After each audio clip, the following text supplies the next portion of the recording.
there is domestic violence in the harem, too. Goose said, I won't let you die so quickly. Before Goosey Eye kills you, if you dare to commit suicide again, Goo will destroy your whole family and kill all 9 of your clans. Just as Mei Shingon regained consciousness, he heard such a vicious and sinister voice. Then, the person who grabbed her shook his hand hard, and she hit the bed hard. Oh, how can you do this? You are a sadist. I am suing you for violating human rights. It really hurts. Mei Shingon couldn't help shouting and saw clearly the man holding her. Wow. Handsome guy. Handsome guy in period costume. Although the man in front of him was very good-looking, his face was also extremely gloomy and cold. And those eyes dyed like ink reflected the brilliant stars and dimmed the shadows of the moon and frost flowers, but there was still a faint hint of fortitude. Damn it, sir. How dare you use force on me? I'm telling you, kid, the grass on the grave of the last man who did something to me is already 1 person deep. What's wrong with the handsome guy? Can a handsome guy be as rough as he wants? Mei Shingon has always been a master who is not afraid of heaven and earth, and does not tremble with anyone except picking his nose like a flower. As she said that, she had already rolled up her sleeves, jumped up from the bed, and was about to pounce on him. Oops, no good. As soon as I stood up, I felt dizzy and dizzy. At this interruption, the handsome guy was already fluttering his wide sleeves, and his slender and straight back was already outside the door. A cold and indifferent voice came. He said, You'd better forget what you saw that day as soon as possible. What exactly is going on? How could she be in bed with such a wild, handsome guy next to her? But one thing is certain. She didn't rush to the bar excitedly because of the bonus, go out and have a good time, and then get drunk and sell her to a romantic place like heaven and earth. She sat on the bed and rubbed her head that had just been hit so painfully. He scolded, I trust his uncle. He can do such a heavy hand to such a delicate and lovely girl like me. His thoughts were drifting back quickly. Whose head can withstand a shot put? His thoughts were drifting back quickly. She, Mei Shingon, is the youngest professional teacher in a sports school, specializing in women's marathon. That day, a shot put throwing competition was held in the school, and she was invited to serve as a judge. Sitting next to her was a young male teacher, Su Qingfeng and Su Xiaobema. Near the end of the game, the player threw in the wrong direction for some reason. The shot put flew towards the judge's table and hit her hard on the head. When she was about to lose consciousness, she was filled with grief and anger. Aren't the heroines on TV and movies all hit by footballs? Then a handsome prince will appear. Why did she become the shot put when it was her turn? No one's head can hold a shot put. If you were hit so violently by a shot put, would you still be alive? Thinking of this, she shivered in excitement. He looked around carefully again. Thinking again about the cold and handsome guy in ancient costume, I finally came to a conclusion. She seemed to have traveled through time beautifully. Sure enough, after a while, a little girl who looked like a palace maid came in. The little girl said happily, Mother, are you hungry? She nodded. Well, it's not bad to be a queen. Hungry, definitely hungry. In order to wear the tight-waisted cheongsam for the competition, she didn't even dare to eat breakfast.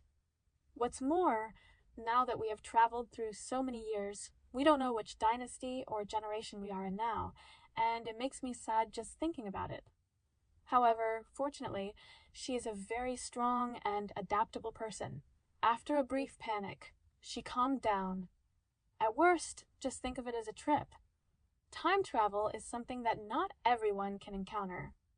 The palace maid said happily, This slave knows that the queen must be very hungry. Who doesn't feel hungry when she wakes up after being in a coma for 3 days without eating or drinking? As he spoke, he took out a bowl of fragrant porridge from a delicate little basket.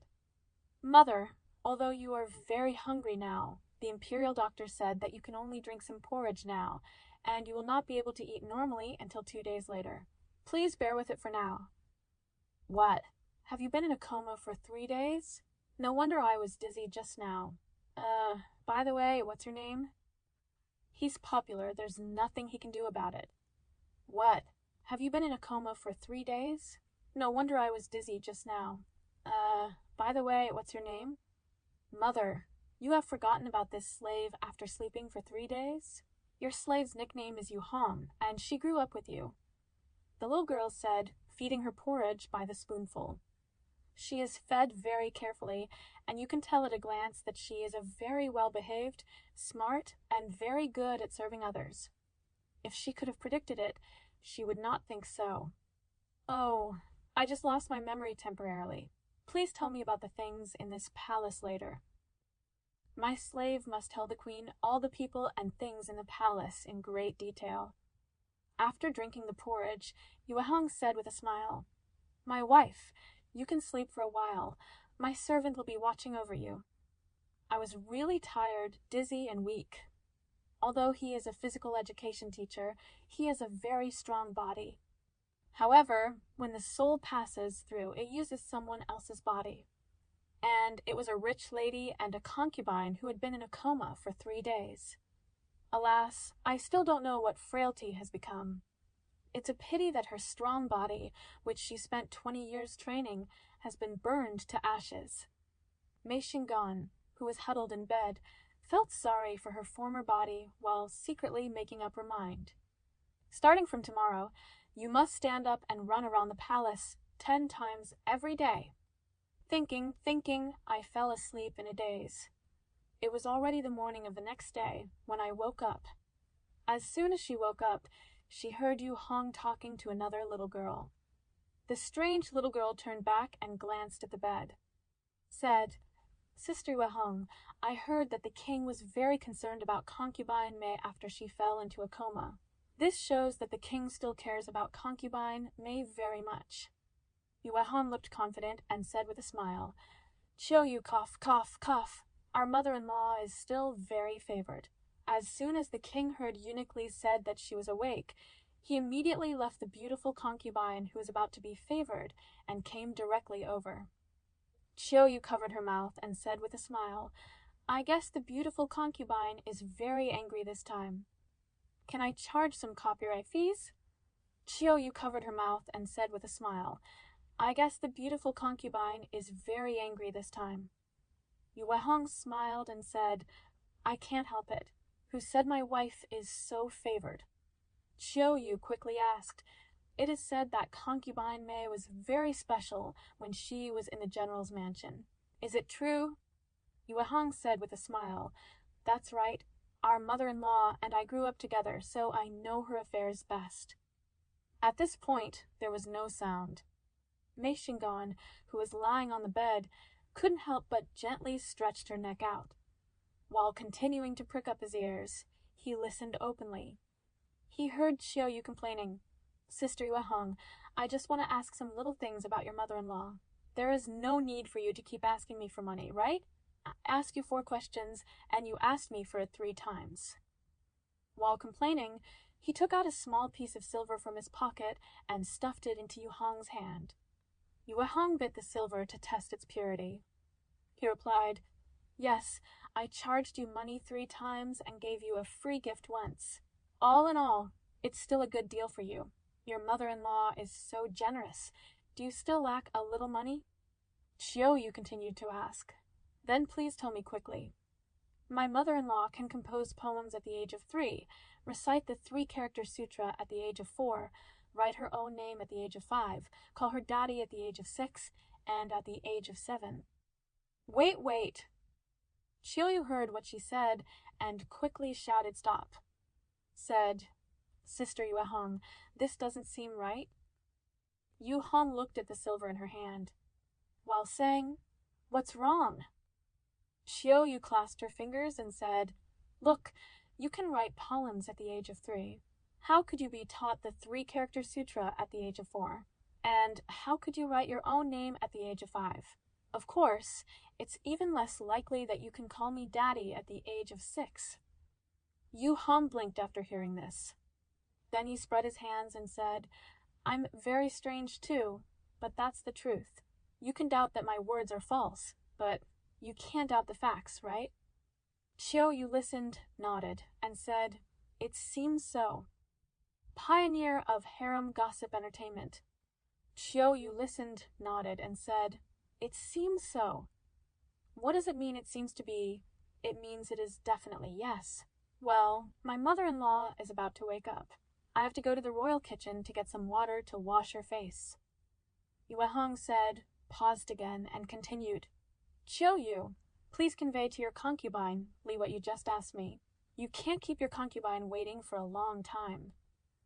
With that said, he quickly pushed Chiu Yu outside. While pushing it, he said, "Welcome to visit us again next time. Remember to bring more money." After sending Chiu Yu away, Yue Hong took out a few pieces of silver from her pocket and looked around happily. He said with a smile, "Anyone who wants to trick my mother-in-law from me is like pulling teeth out of a tiger's mouth." Someone on the bed heard her words and felt very happy. It is also a very happy thing to have a considerate maid who cares and loves me so much. Just as he was about to call her, he heard her saying to herself, "I will continue to collect money. I have told you, who should I ask for money from?" 3 black lions suddenly hung from Mei Xinggan's head. Unexpectedly, there were such pioneering people in ancient times who actually knew how to exchange entertainment and gossip for money. If it were in modern times, Yu Hong would definitely be an entertainment reporter. Lying on the bed, Mei Xinggan sighed and wondered if she should also collect some copyright fees from Yu Hong in exchange for some pocket money to spend. Just as I was thinking about it, another voice came. It was very clear and sweet, and she said affectionately, "Hey, Sister Yue Hong, you are here." Yue Hong also said with a smile, "Here, I'm getting ready to fetch water." "Oh, Qinghe, what's the wind that brings you here?" At this time, another woman in palace clothes came from behind. She looked very noble in her dress. Qinghe quickly supported the woman in palace clothes. He smiled and said, "This is my concubine Su." "Empress Su Fei." Sophie.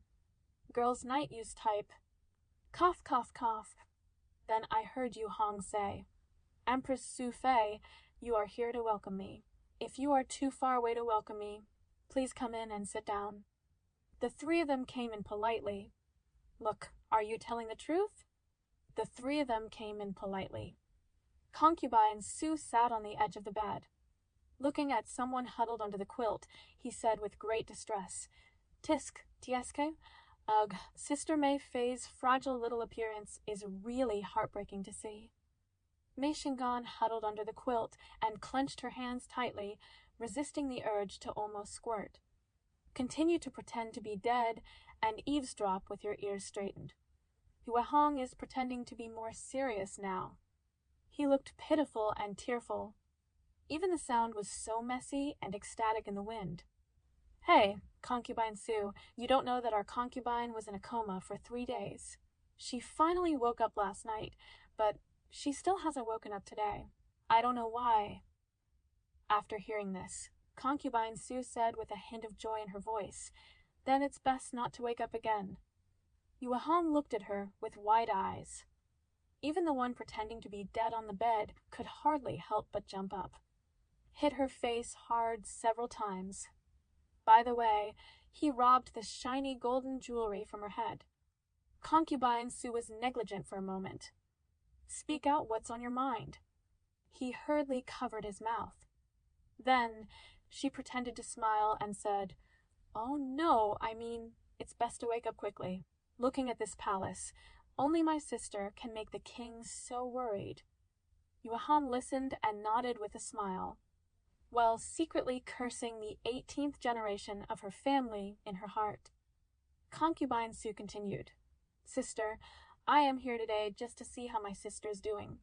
By the way, I want to get some advice from my sister on how to attract the king's attention." As he said that, he moved his eyes to Mei Xinggan's face, seeing her convulsing with anger. He quickly said, "Oh, it seems that my sister is indeed very ill. Her hands and feet seem to be a little twitching." After hearing this, Yu Hong could only pretend to wipe her tears, but he was sneering in his heart. None of these empresses have evil intentions in their hearts. Concubine Sue, because our concubine May is not awake yet and the servant doesn't pay attention to her on weekdays, so. Girl, everyone who sees you has a share. Concubine Sue, because our concubine May is not awake yet and the servant doesn't pay attention to her on weekdays, so. Ouch, hee, I know what you mean. Concubine Sue said, taking off a gold bracelet from her hand and placing it in Yu Hong's hand. He said with a smile, although I know that Yu Hong came from the general's mansion and the most important thing you need is these jewelry, this is still a little bit of my thoughts. Yu Hong took it. Hold it in your hand and look left and right. TSK, TSK, TSK, the real thing is the real thing. When I looked inside the house, it looked so golden and yellow. Moreover, the patterns on them are very exquisite, and they are very valuable at first glance. Yu Hong deliberately pretended to be embarrassed. He said, Mother Concubine Sue, when my mother-in-law wakes up, I will definitely try my best to help you find out. Then I will quietly tell you about the problem. What do you think? Concubine Sue responded, got up and left. Looking at her retreating back, Yu Hong took out the gold bracelet with a smile. She put it in her mouth and bit it. It was indeed real gold, with extremely high purity. He couldn't help shouting with joy, wow, haha, it's really real gold, real gold, real gold, real gold. I've made a lot of money. Although she is a girl from the general's mansion and grew up with Mei Xinggan. But Mei Xinggan is indeed, as his name suggests, heartless and heartless. Ever since she was a child, Mei Xinggan had never rewarded her with anything. So her only piece of jewelry, the pair of earrings on her ears, is still sold on the street. All she could do was take advantage of Mei Xinggan's absence to secretly take her jewelry and bite them one by one. Therefore, Mei Xinggan's jewelry is either missing a piece here or has a tooth mark there, and none of it is intact. Just when she was smiling happily, a very discordant voice came to her ears. Is that the right person to meet? Well, the laughter stopped abruptly. Yu Hong looked at the bed. Mei Xinggan was huddled in the bed, blinking her big black and shiny eyes, looking at her bubblingly. No, a love rival has appeared. Mei Xinggan was huddled in the bed, blinking her big black and shiny eyes, looking at her bubblingly. Isn't it? Is this okay? Yu Hong looked at the gold bracelet in her hand. Then he looked at Mei Xinggan, who was also staring at the gold bracelet without blinking. He quickly retracted his hand behind his back and put it on his wrist as quickly as possible. Ahem, Empress, are you awake? Yu Hong quickly took a few steps back. He said with a smile, the slave has gone to fetch water for you. With that said, without waiting for her answer, she grabbed the basin and ran out as fast as she could. After leaving the door, she patted her chest hard. Said, oh, my God, it's so dangerous. If you slow down a little bit, the bracelet will be snatched away. Someone lying in bed was also very depressed. Such a bright and sparkling gold bracelet, one could tell at a glance that it was of extraordinary quality, and it actually fell into Yu Hong's hands. What a shame. If you take that bracelet and rework it, make a longevity lock, and carve the 800 arhats on it. If you go to the monastery and find a qualified eminent monk to consecrate it, it will be hard to live a long life. Thinking about it this way, I felt even more uncomfortable. I couldn't help but shrink back into the quilt again and simply continued to sleep. Hey, someone seems to have come in. Did that dead girl Yu Hong bring water so quickly? Huh, I just swallowed other people's bribes and ignored you. But the person who came spoke, and it was not Yu Hong's voice at all. She said, you are not dead. You are really lucky, but it's okay. The days are long. You and I will fight again. Let's see who wins. The voice was cold and gradually faded away. Mei Xinggan huddled under the quilt. Only when there was no sound anymore did she quietly poke her head out. I could faintly see a bright red color disappearing outside the door. This Whose family does it belong to? Although I didn't see the appearance clearly. However, judging from the sound, it must be that the person coming is very evil. Mei Xinggan pulled the quilt over her head. Although I am not afraid of her, I am new here, and I